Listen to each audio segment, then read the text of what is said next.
What's up, everybody? It's DIlla926 here.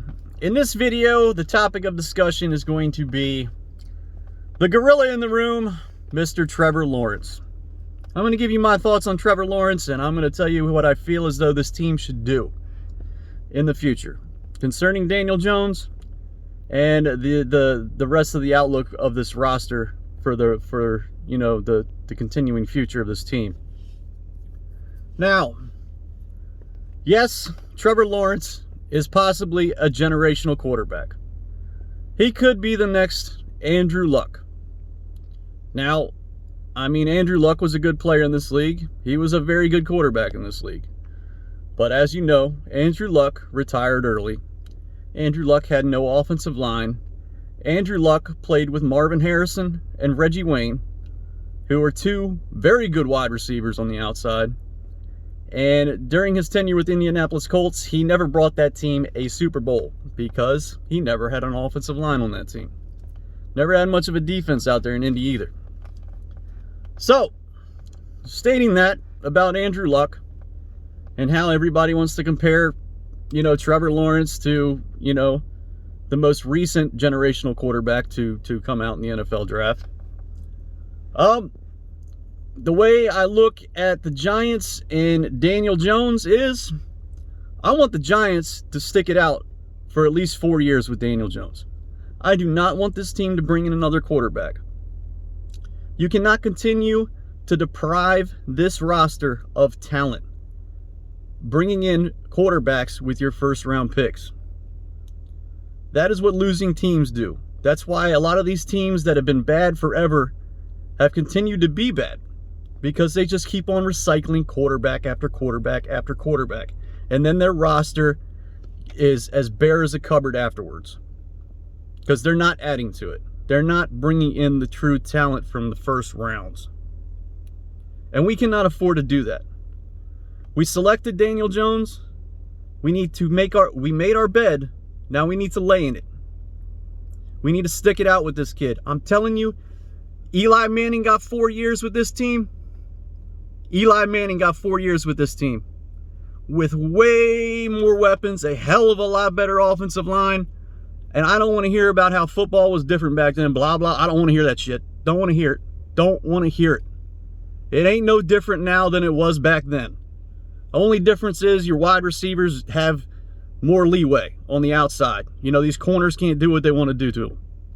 That's the only difference. You can still win games running the ball, just like you did back in the day. And you can still win games by playing good defense. Shit don't change. It's the same game.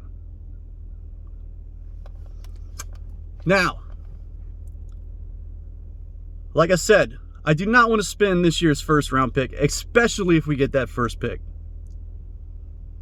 Like I said in my last video, this team, if we get the first-round pick, if we get the first pick in the first pick in the 2021 draft, this team can get a deal for Trevor Lawrence like the Washington Redskins gave up for Robert Griffin III. I believe that without a reasonable doubt. There's no doubt in my mind. Somebody is going to go head over heels. They already are. Head over heels for freaking Trevor Lawrence. It's going to happen. There's no doubt about it. The Jacksonville Jaguars right now, they have 2 first-round picks. They sit at 1 and 3.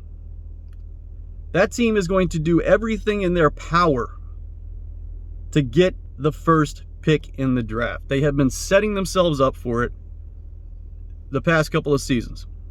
You can tell by the moves that they have made and the pieces that they have gotten rid of to acquire these picks. That is who you trade with. Now, I'm not crazy about their second first-round pick because the second first-round pick is with the Rams. And the Rams, they have a pretty good team right now, and it's probably going to be low in the first round. But, like I said, you stick it out with Daniel Jones, you get the mammoth haul that the Jacksonville Jaguars are most likely going to give you, or some other team that we don't know of right now. There's going to be other players in this draft. There's going to be other teams that are trying to get up there to get him. There is no doubt in my mind about it. You see what's offered, you take the haul, and you continue to stick it out with Daniel Jones.